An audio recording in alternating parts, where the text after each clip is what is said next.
हर जोर जुल्म के टक्कर में संघर्ष हमारा नारा है। भय मुक्त, अपराध मुक्त, जात मुक्त हमारा नारा है। एकता हमारे पंचायत की जान है, विकास ही हमारी पहचान है। लाखों हंसी आपके नाम पर कर देंगे, हर खुशी आपके नाम पर कर देंगे। जिस दिन कमी हुई आपके सेवा में बता दीजिएगा, हम उस दिन अपना पद त्याग देंगे।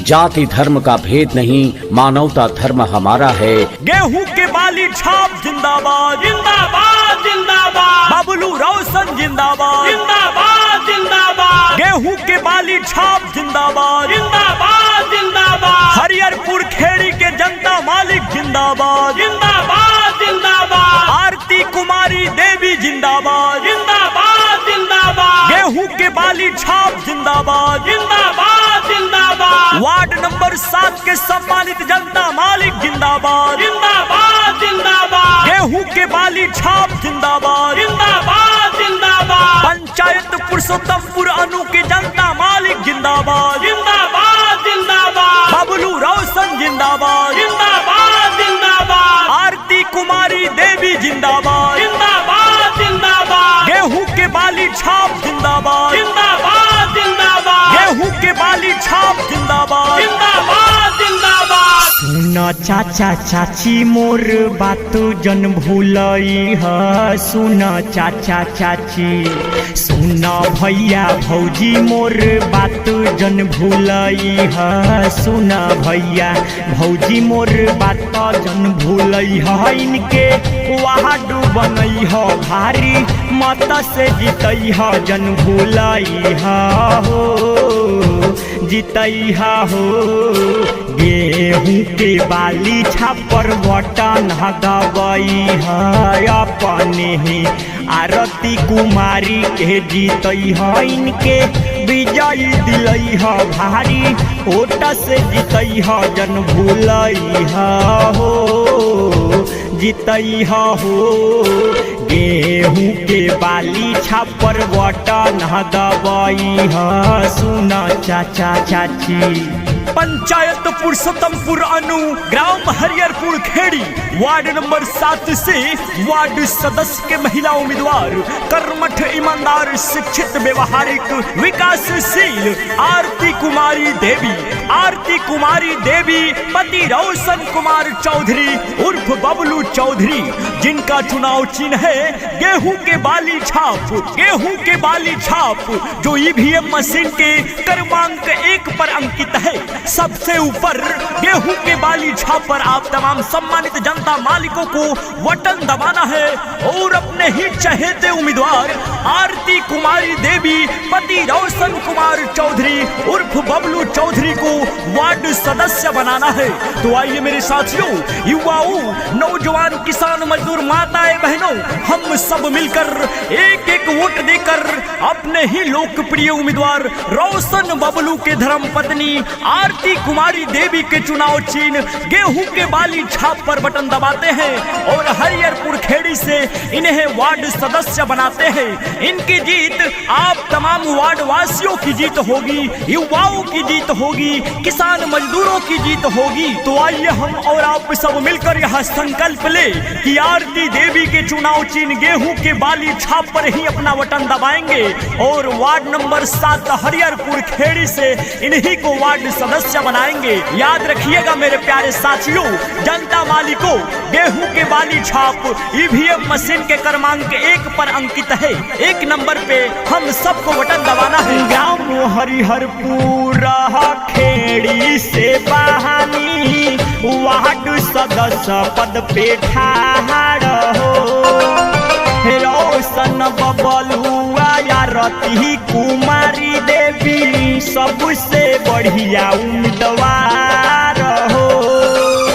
झांसा में नाई हो नाही भूलई हो, झांसा में नाई हो जनी तू भूलई हो।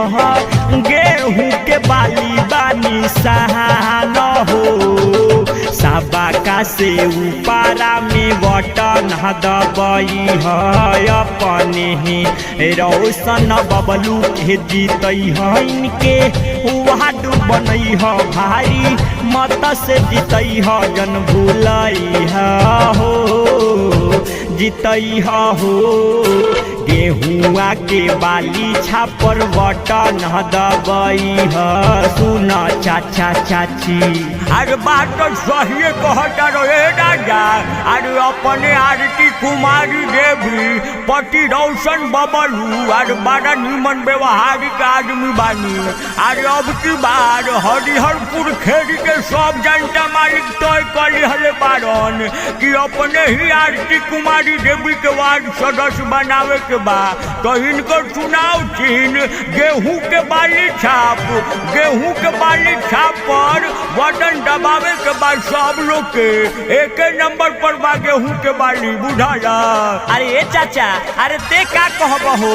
अरे अपन पूरा वार्ड नंबर 7 के जनता मालिक कहता कि आरती कुमारी देवी आ बबलू रोशन चौधरी एक नंबर आदमी बानी तो इन्हीं के अब की बार वार्ड सदस्य बनावे के बाद और अपना वार्ड नंबर 7 में चौतरफा विकास करवावे के बाद बुझानी।